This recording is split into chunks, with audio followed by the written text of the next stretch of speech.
નમસ્કાર મિત્રો, બિહાર વરિયા ચેનલમાં તમારું બધાનું સ્વાગત છે કે જ્યાં તમને મળે છે સ્પર્ધાત્મક પરીક્ષાને લગતા અગત્યના વિડીયો, અગત્યની માહિતી અને તમામ સરકારી ભરતીના ન્યૂઝ.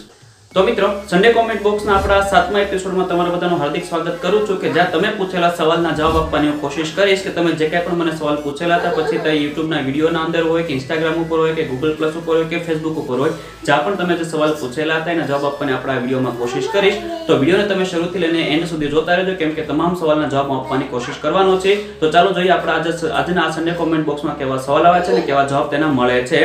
સૌપ્રથમ સવાલ છે એ એકે ઉડાન લખે છે કે સર તમે ક્યુ માઇક યુઝ કરો છો. આ ભાઈ છે એ YouTube રિલેટેડ એક પ્રશ્ન પૂછે છે કે YouTube ની અંદર આપણે કોઈ બી વિડીયો બનાવવો હોય તો તમારે DSLR ખરીદવો પડે છે, માઇક ખરીદવું પડે છે, ટ્રાયપોડ ખરીદવું પડે છે, ઘણી બધી વિગત હોય છે ત્યારે તમારે વિડીયો બનતા હોય છે. તો એના માટે કહી દઉં કે અત્યારે હાલમાં છે કોઈ માઇક યુઝ નથી કરી રહ્યો. જે કંઈ પણ ઇયરફોન આપણા ફોનની સાથે આવે છે, ઇયરફોનની સાથે જ હું છે એ કનેક્ટ કરીને મારું જે કંઈ પણ રેકોર્ડિંગ કરવાનું હોય છે એ રેકોર્ડિંગ કરી રહ્યો છું. પણ હા, ભવિષ્યની અંદર છે એ બોયા BY-M1 નું માઇક જરૂર લેવાનો છું. ત્યારબાદ છે એમાંથી આગળથી એના આધારે છે તમામ ઓડિયો છે હું રેકોર્ડ કરવાનો છું. અત્યારે કોઈ માઇક યુઝ નથી કરી રહ્યો. ત્યારબાદ પ્રશ્ન પૂછે છે ભાટિયા આરવી પૂછે છે કે સર હું 10 યરના બોન્ડમાં 2014માં સ્ટાન્ડર્ડ 5માં જોબ પર લાગેલી. મારે અરસપરસ માટે સામે એક ભાઈ મળી ગયા છે તો અરસપરસ થશે 5 યર પૂરા થાય એટલે. તો એક વસ્તુ છે 10 યરના બોન્ડમાં જો તમે લાગ્યા હોય ને તમને 10 વર્ષના બોન્ડમાં એવી રજૂઆત થયો, એવી ઉલ્લેખ થયેલો હોય કે તમે 10 વર્ષ સુધી બદલી નહીં કરી શકો તો તમારી બદલી થઈ શકશે નહીં. એક વખત શાંતિથી તમારા 10 વર્ષના બોન્ડ જે તમે સહી કરેલ જે કંઈ પણ હોય છે એક વખત શાંતિથી જોઈ લેજો કે એમાં કઈ રીતની બધી નિયમ છે, કઈ રીતની વિગત છે. ત્યારબાદ તમને ખબર પડશે કે તમારી બદલી થશે કે નહીં. પણ જ્યાં સુધી ખબર છે ત્યાં સુધી છે 10 વર્ષના બોન્ડમાં છે તમારે બદલી થવાની શક્યતા રહેતી નથી. 10 વર્ષ પછી જ તમે બદલી કરી શકો છો.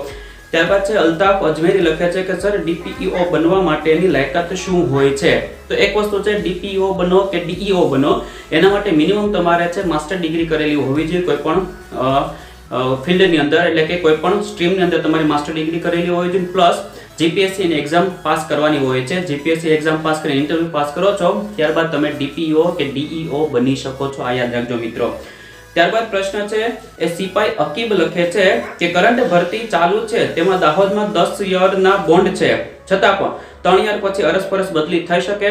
તો બિલકુલ ના થઈ શકે. 10 વર્ષની છે એ બોન્ડ એટલા માટે છે કે 10 વર્ષ સુધી તમે બદલી નહીં કરી શકો. કોઈ ભી કારણસર તમે બદલી નહીં કરી શકો. 10 વર્ષ સુધી તમારે ફરજિયાત એને એ જ જિલ્લામાં દાહોદ અને નર્મદા આ બંને જિલ્લામાં તમારે ફરજિયાત નોકરી કરવી જ પડશે. 10 વર્ષ પછી જ તમે બદલી કરી શકો, ત્યાં સુધી બદલી નહીં કરી શકો.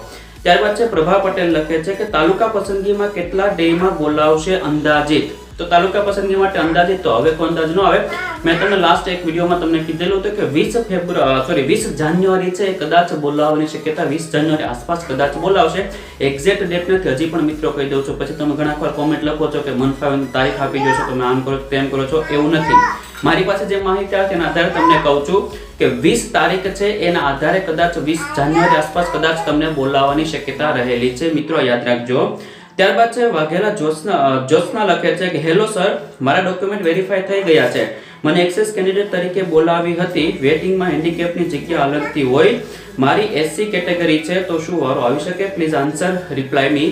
તો એક વસ્તુ કહી દઉં વાઘેલા બેન એટલે જ્યોત્સના બેન, તો હેન્ડીકેપ હોય કે પછી SC ST ઓપન હોય, કોઈ પણ હોય છે, સામાન્ય વ્યક્તિ હોય છે, બધાના વેટિંગમાં રાઉન્ડમાં વારો આવતો હોય જ છે. પણ એના માટે જરૂરી શું છે તો કે આગળના તમારા જે ઉમેદવારો હોય છે એમાંથી કોઈ નોકરી છોડી દીધેલી હોય છે, જગ્યા ખાલી પડેલી હોય તો તમારો વેટિંગમાં વારો આવી શકે છે. જો એ લોકોએ કોઈ જગ્યા છોડી જ નહીં હોય તો તમારો વારો આવવાની શક્યતા રહેલી છે નહીં. એટલે આશા રાખો કદાચ તમારે આગળ જે લાગેલા હોય, જેને જિલ્લો પસંદ કરેલો છે એ લોકો કદાચ જિલ્લો પસંદ કરીને સ્થળ પસંદ કરીને પછી છે સ્થળ પર હાજર ન થાય તો કદાચ તમારો વેટિંગમાં વારો આવી શકે છે, બાકી નહીં. ત્યારબાદ છે ફાલ્ગુની ચાવડા લખે છે કે ટાટ 2 ના એનાલિસિસનો વિડીયો મૂકવા વિનંતી. તો મિત્રો આના માટે મેં તમને 2 થી 4 વાર અગાઉ પણ વાત કરી છે, હજી પણ આજે વાત કરી દઉં છું કે ટાટ 2 નો જે મેં એનાલિસિસ બનાવેલો હતો હાયર સેકન્ડરીના માર્ક્સ માટેનું, તો એના માટે જે કંઈ પણ રિસ્પોન્સ આવવો જોઈએ છે, રિસ્પોન્સ બહુ ઓછો આવ્યો છે. એના આધારે છે એનો વિડીયો બની શકે એમ નથી. એટલા માટે સોરી મિત્રો, તમામને સોરી કહી દઉં છું કેમ કે એનો વિડીયો બની શકે એમ નહીં, રિસ્પોન્સ બહુ ઓછો આવેલો હતો એટલા માટે. ત્યારબાદ છે ગીત પરમાર લખે છે કે પ્રોપરલી જણાવો કે કેસ શેના માટે થયેલો છે એન્ડ ભરતી અટકી કેમ ગઈ. તો કેસ શેના માટે થયો છે એમાં અમુક લોકો એવું કહે છે કે SNDT ના ઉમેદવારોને જે વારો નથી આપેલો એના આધારે એ લોકોએ કેસ કરેલો છે. તો ગઈકાલના પેપરમાં મેં મારા કોમ્યુનિટી એપ ઉપર તમને મૂકી હતી વિગત, તો એમાં એવું લખેલ છે કે અનામત બેઠક મુદ્દે છે આ કેસ થયેલો છે. હવે એક્ઝેક્ટ સાચું શું છે તો નથી ખબર. આ બે કારણથી કેસ થયેલો છે, અનામત બેઠકના મુદ્દે અથવા તો SNDT ના ઉમેદવારોએ કદાચ કેસ કરેલો છે એવું ઘણા ખરા લોકો કહે છે. તો આ બેના આધારે કેસ થયેલો છે. અને ભરતી પ્રોસેસ કેમ અટકી ગઈ છે તો કદાચ આના આધારે અટકી ગઈ હોઈ શકે, કેસ થયો છે કે પણ એ જે પ્રોસેસ છે એના કારણે અટકી ગઈ હોઈ શકે છે. આવતીકાલે ખબર પડે કે શું થાય છે શું નથી થવાનું. આવતીકાલે 7 તારીખે હિયરિંગ થવાનું છે, તો એનો એક્ઝેક્ટ ન્યૂઝ શું આવે છે આવતીકાલે જ તમને બધાને ખબર પડશે. ત્યારબાદ મયંક પટેલ લખે છે કે ટાટુની માર્કશીટ ક્યારે ઘરે આવશે સર? તો ટાટુની માર્કશીટ છે એ વધી છે, હવે એકાદા મહિનામાં કદાચ આવવાની શક્યતા છે. 1 થી 1.5 મહિનામાં તમારા ઘરે આવી જશે. કદાચ ન આવે તમારા આજુબાજુના કોઈ મિત્રને આવી ગયું હોય માર્કશીટ, તો તમે તમારા નજીકના પોસ્ટ ઓફિસમાં જઈને છે એ ચેક કરાવી લેજો કે તમારી માર્કશીટ કેમ નથી આવી. ક્યારેક એવું બને છે કે પોસ્ટની અંદર છે માર્કશીટ આવી જાય છે, કોઈ વસ્તુ આવે છે તો ત્યાં છે એ પડ્યું રહે છે, એ ડિસ્પોઝ નથી તો ત્યાંથી એને કારણે છે આપણા ઘરે સમયસર પહોંચતું નથી. તો ક્યારેક એવું બનતું હોય છે, એટલા માટે એક વખત છે પોસ્ટમાં જઈને પણ ચેક કરી આવજો કે તમારી માર્કશીટ આવેલી છે કે કેમ.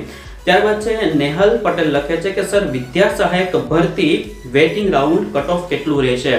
તો વેટિંગમાં કટ ઓફ કેટલું હોય તો એને સિમ્પલ સીધી વાત છે કે વેટિંગમાં વધી છે એ 50 પોઈન્ટથી 1.5% સુધી વેટિંગમાં કટ ઓફ થઈ શકવાની શક્યતા રહેલી હોય છે. એનાથી વધારે કટ ઓફ થતું નથી, આ યાદ રાખજો મિત્રો.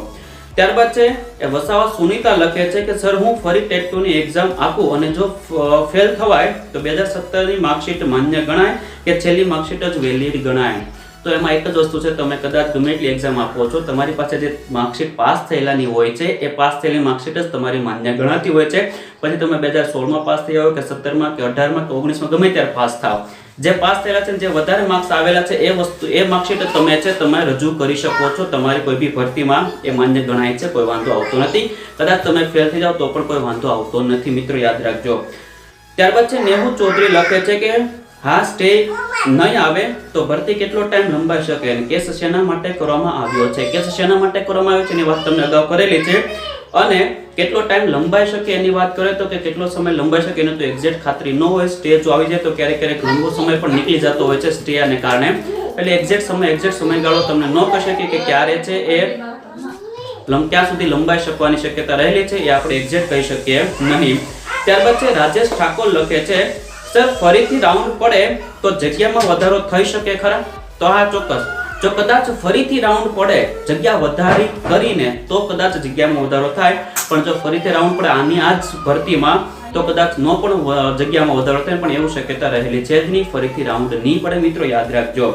ત્યારબાદ છે ડામોર દિનેશ લખે છે કે સર હવે તો ટેટ2ની ભરતી માટેની બીજી જાહેરાત ઇલેક્શન પછી આવવાના ચાન્સ છે કે પછી એક્ઝામ આવશે? તો બીજી જાહેરાત આવવાના ચાન્સમાં તો આપણે વાત કરીએ કે બીજા તબક્કાની જે ભરતીની બધા વાતો કરે છે તો કદાચ બીજી તબક્કાની ભરતી કદાચ ઇલેક્શન પછી આવે તો કદાચ આવી શકે, પણ એક્ઝામ નક્કી હોય નહીં. એક્ઝામ લેવાય ખરા પણ ક્યારેક ન પણ લેવાય, દર વર્ષે લેવાય છે કે નથી લેવાતી એ નક્કી હોતું નથી. એટલે કદાચ જિલ્લા પસંદગી એટલે કે આ ઇલેક્શન પછી કદાચ બીજી તબક્કાની જાહેરાત કદાચ આવવાની શક્યતા રહેલી છે. ત્યારબાદ તુષાર કાતરિયા લખે છે કટારા લખે છે સર ભરતી કેન્સલ થાય કે પછી નવી ભરતી કરે તો જિલ્લા પસંદગી વાળાને બીજી નવી ભરતીમાં કોઈ વાંધો તો નહીં આવે ને? એટલે કે પાછો વારો આવી જશે ને? તુષાર કટારા મહીસાગર. તો મહીસાગરથી તુષાર કટારા ભાઈને એક વાત કહી દઉં કે કદાચ નવેસરથી ભરતી કરે, કદાચ એટલે કે કેન્સલ થયા પછી ફરીથી ભરતી કરે તો જે લોકોનો વારો આવી ગયો છે તેનો લોકોનો વારો આવવાનો જ છે ને. તમને ખબર છે કટ ઓફ સુધી તમારો વારો આવી ગયો છે તો બીજા ભરતી કરે, બીજી વખત કદાચ જગ્યા વધારીને તો બી એ કટ ઓફ સુધીનો તમારો વારો આવવાની શક્યતા રહેલી છે. એટલે ડોન્ટ વરી, ચિંતા નહીં કરો, તમારો વારો ચોક્કસથી આવી જશે, કોઈ ટેન્શન નથી એ વાતનું. બસ મિત્રો, આજ બધી કોમેન્ટ રહેલી હતી આપણા આજના આ સન્ડે કોમેન્ટ બોક્સની અંદર કે જેમાં છે ઘણા ખરા લોકોએ ઘણા બધા પ્રકારના પ્રશ્નો પૂછેલા છે. આશા રાખું છું કે તમને તમારા તમામ સવાલના જવાબ મળી ગયા હશે અને અમારો આ વિડીયો ગમ્યો હશે. તો વિડીયો ગમ્યો હોય તો વિડીયોને લાઈક કરી દેજો, બીજા મિત્રો સુધી આ માહિતી પહોંચે માટે વિડીયોને શેર જરૂર કરી દેજો અને આવા જ કન્ટેન્ટ માટે, આવી જ માહિતી માટે મારી ચેનલને સબસ્ક્રાઇબ કરવાનું ભૂલતા નહીં. ત્યાં સુધી આવજો, ધન્યવાદ.